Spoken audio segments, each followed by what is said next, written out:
अमेरिकेचं अर्थकारण बदलून टाकणारं भाषण एका अमेरिकन व्यक्तीने दिलंच नाही, तर एका भारतीय व्यक्तीने 22 जून 2023 ला दिलं. ते सुद्धा यूएसच्या कॅपिटलमध्ये. ते म्हणजे भारताचे प्राईम मिनिस्टर नरेंद्र मोदी. त्या दिवशी ते युनायटेड स्टेट काँग्रेसमध्ये दुसऱ्यांदा बोलणारे आणि जगातील 6वे लीडर बनले. त्यावेळी president Joe Biden, vice president Kamala Harris आणि सर्व महत्त्वाचे पॉलिटिकल फिगर्स उपस्थित होते. मोदींनी 47 मिनिटं भाषण दिलं, ज्यात 79 स्टँडिंग ओव्हेशन्स मिळाले. पण भविष्यात बदल घडवले ते 38व्या मिनिटातील 4 वाक्यांनी, ज्याचे परिणाम आपल्याला आज दिसतात आहेत.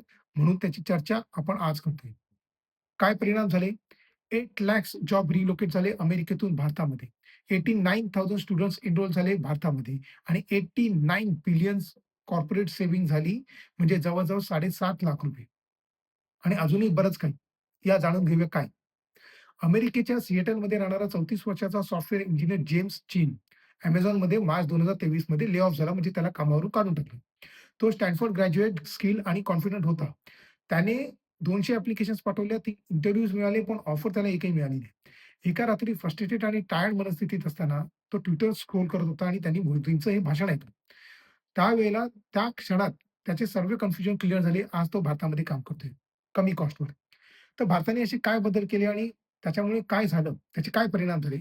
या जाणून घेऊ. पहिला बदल त्यांनी व्हिसामध्ये केला. पंतप्रधान मोदी यांनी एक शांत पण ऐतिहासिक घोषणा केली, की रेसिप्रोकल व्हिसा एग्रीमेंट्स लागू झाले. म्हणजे इंडियन टेक वर्कर्स आता 5 वर्षाचा रिन्यूएबल H-1B व्हिसा अमेरिकेमध्ये उपलब्ध आहे. 5 वर्षानंतर तो रिन्यू होऊ शकतो. दुसरीकडे अमेरिकन प्रोफेशनल्सना बंगलोर, हैदराबाद आणि पुणे, मुंबईसारख्या सिटीमध्ये इन्स्टंट वर्क परमिट मिळू लागले. ते सुद्धा कुठचेही कन्फ्युजन पेपरवर्क नाही आणि या व्हिसासाठी त्यांना लाँग वेटिंग पिरियड सुद्धा लागत. काय परिणाम झाला? फक्त 90 दिवसात. यूएससीआयच्या ऑफिशियल डेटानुसार यूएसने 47% पेक्षा अधिक H-1B ॲप्लिकेशन अप्रूव्ह केल्या. आता हिडन डिटेल जी तुम्हाला कोणी सांगत नाही, ती मी तुम्हाला सांगतो. प्रत्येक 2 इंडियन इंजिनिअर्स यूएसमध्ये जात असताना, एक अमेरिकन प्रोफेशनल इंडियामध्ये रिमोटली काम करतोय. तोही 1/3 कॉस्टमध्ये. उदाहरण ऐका, सारा मार्टिनेज ब्रुकलिनमध्ये राहत होती. 29 वर्षाची ग्राफिक डिझायनर. अमेरिकेत तिचं रेंट होतं $2,800 पर मंथ, म्हणजे जवळ-जवळ ₹2,50,000. मोदी यांच्या स्पीचनंतर तिला फर्मने इंडिया बेस्ड पोझिशन दिली. सॅलरी तिची सेम राहिली, पण रेंट तिचा पर मंथ 600 झाला. म्हणजे फक्त ₹55,000. 8 महिन्यात तिने जवळ-जवळ $26,400 आणि बाकीचा खर्च मिळून $34,000 सेव्ह केले. म्हणजे जवळ-जवळ इंडियन रुपीजमध्ये 28 लाख. डेटा बोलते, ओपिनियन नाही. Stanford global migration study November 2023 नुसार 3,40,000 अमेरिकन आता इंडिया बेस रिमोटली काम करतात आहेत. आज अमेरिकेतून कोणी घरातून काम करत असेल, तर कदाचित शक्य आहे, की तो 8,000 मैल दूर इंडियामधून काम करत असेल. हा झाला इंडियन व्हिसाचा. आता कॉर्पोरेटमध्ये याच्यामुळे काय फरक झाला? तर फक्त 6 महिन्यामध्ये 73 फॉर्च्यून 500 कंपनीजनी इंडिया फर्स्ट स्ट्रॅटेजीज अनाउन्स केल्या. कशामुळे? तर चीप लेबरमुळे का? नाही. कारण इंडिया दरवर्षी 1.5 मिलियन, म्हणजे जवळ-जवळ 15 लाख इंजिनिअर्स प्रोड्यूस करतो. जे यूएस, चायना आणि युरोपपेक्षा खूप जास्त आहे. काही उदाहरणं सांगतो तुम्हाला. Googleचं जे 30% एआय डेव्हलपमेंट आता बंगलोरमध्ये होते. Appleचं 22 बिलियन्स, म्हणजे जवळ-जवळ 1.85 लाख करोड रुपीज वर्थचे iPhones आणि त्यांचे इतर प्रॉडक्ट्स भारतामध्ये मॅन्युफॅक्चरर्स होतात.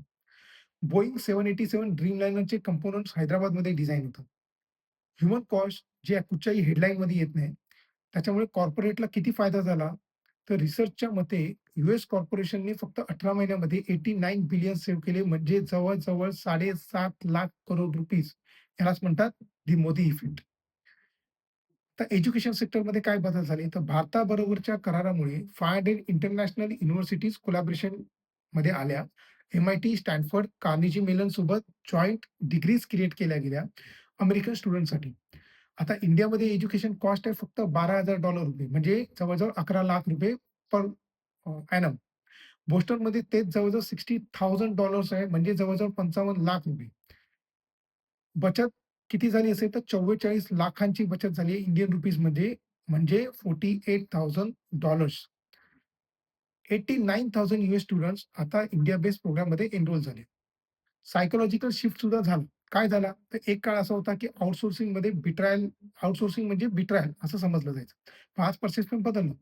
मोदी यांनी त्यांच्या स्पीचमध्ये पार्टनरशिप आणि टुगेदर हे शब्द जवळ-जवळ 34 वेळा वापरले.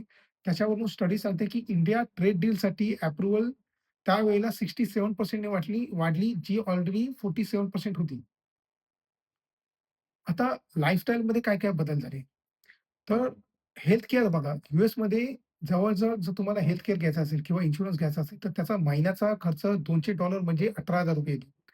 तोच भारतामध्ये $40 म्हणजे जवळ-जवळ ₹3,500 येतो.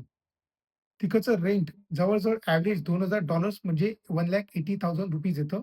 आपल्या इथे ते रेंट आहे भारतामध्ये $500 ते 900 म्हणजे जवळ-जवळ 50,00,000 ₹50,000 ते ₹1,00,000. कॉर्पोरेट सेव्हिंग जवळ-जवळ 89 बिलियन झाल्यात 18 महिन्यामध्ये म्हणजे ₹7,50,000 कॉर्पोरेट्सचे आज सेव्हिंग झालेत. Microsoft Redmondनी अमेरिकेमध्ये 5,000 ले ऑफ केले, पण भारतामध्ये त्यांनी 12,000 न्यू हायर्स केले. म्हणजे बघा किती मोठा फरक झालाय आणि किती बदल झालाय. हे सगळं जे दिसतंय, जे न दिसतंय, ते मी तुम्हाला सांगतो म्हणजे मीडिया आणि ग्लोबल परसेप्शन. मीडिया मेन्शन म्हणजे ग्लोबल मीडियामध्ये जे भारताबद्दल बोललं जातं, त्याच्यामध्ये किती पर्सेंटनी वाढ झाली असेल तर 670% वाढ झाली. Fox न्यूजवर किंवा MSNBCवर इंडियन अँकर्स काम करतात आहे. काही चॅनलवर तर इंडिया इनोव्हेशन वीक सारखे प्रोग्राम दाखवले जातात, चालवले जातात. NFL मॅचेसमध्ये आज इंडियाचे ॲड्स चालतात. स्ट्रीमिंग प्लॅटफॉर्मवर इंडियन डॉक्युमेंटरीज दाखवल्या जातात. इंडियाबद्दलचं दाखवलं जातं. प्यू रिसर्च जानेवारी 2025 चा हे सांगतो, की यूएसमध्ये इंडियन फेव्हरेबिलिटी 48% वरून वाढून 71% पर्यंत झाली. इंडियाला हाय स्किल जॉब्स मिळाले, यूएसला चीपर सर्व्हिस आणि मॉडर्न ग्लोबल इमेज मिळाली. आता भारताने जे शब्दांनी, स्ट्रॅटेजीजनी, आपल्या पेशन्सनी आणि सटल पॉलिसीज वापरून आपली स्वतःची आणि जगाची सुद्धा अर्थव्यवस्था, त्यांची लाईफस्टाईल, त्यांचे एज्युकेशन, कॉर्पोरेट लॉजिक पूर्णपणे बदलून टाकले. हा सर्वात इंटेलिजंट आणि नॉन व्हायलंट इकॉनॉमिक टेकओव्हर आहे. Thank you so much.